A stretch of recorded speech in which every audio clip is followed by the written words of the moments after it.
start the concept of coming up with an idea for a new car. It's probably the funnest part of the whole process. The radical ideas are thrown in so that you can start thinking, where's the limit? McLaren has made some legendary cars, like the McLaren F1, held the production speed record for nearly a decade.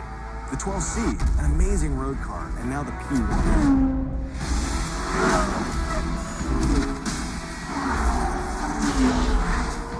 So as I've worked on this franchise, I've fallen in love with a lot of cars. In fact, this is sort of a dream job for someone who loves cars because we remake and recreate cars. So right now, my infatuation is with the P1.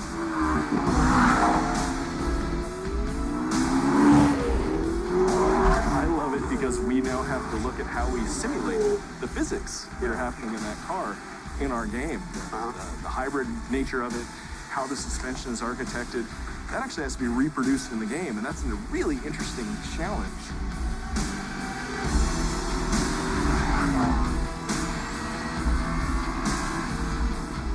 The combination of being able to make an object that works so well is a combination of art, nature, and science, where you can get something looking beautiful, performing beautiful, and finding out how to actually make it work. With cars like the McLaren P1, it's not just about top speed. In fact, it's more about how quickly it can go around a track, bending physics to its will. Really interested in how technology influences design. In Forza, we've had a lot of ideas, things we wanted to bring to light for going on 10 years. Having learning opponents that, through cloud learning, can actually mirror human behavior. Bringing a humanistic opponent into your world, that is, it's kind of the holy grail of gaming. Much more comprehensible in a human sense, basically. I mean, technology is always changing. It's given us new borders, new frontiers, new limits, and then we're trying to crash those limits too.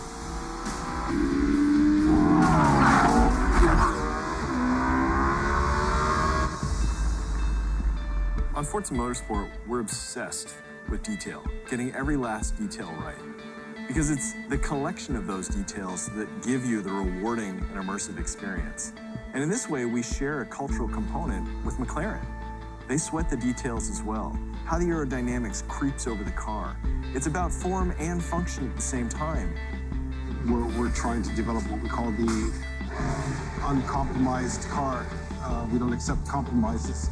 The whole concept of perfection is unattainable, actually. I mean, you can pursue it, obviously, but you can't really attain it. To me, the thing I focus on the most is the ideas we leave behind. I love that process of throwing things away, working together, coming up with new ideas, iterating, evolving, that idea of evolution. We found in Forza 5, the best way to get towards perfection was to look at imperfections. What makes a car relatable? What makes it look human and real? And that came from the human hands that made that car. It came from the process that went into making it. And we've been waiting for technology to come along that inspires us to push that boundary even further. Something that we never could have done in the last generation. There's so much processing power, it's really a new territory to explore.